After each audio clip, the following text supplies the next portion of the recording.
In this week's Classroom Spotlight, we interviewed Mr. Harbold about his 6th grade paper tower project. The main goal was to realize and practice using center of gravity. Center of gravity, if it goes beyond the base of the structure, will make it tip over. So structures like this, where the base is very, very wide, the center, it's harder to tip these over. Or if you stretch the base out like this and have area for wind to go through, then that will also be successful.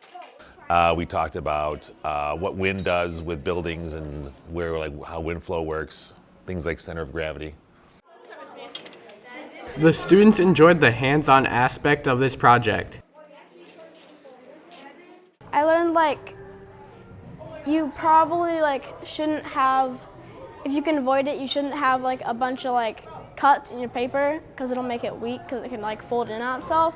And you should always just remember the paper is very thin. You have to be careful about what you do with it.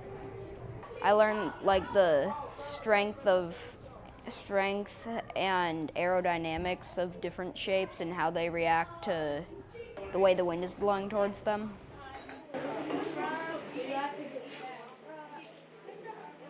You can get started very simply with very simple materials, and you can be building very, very quickly after a little bit of planning.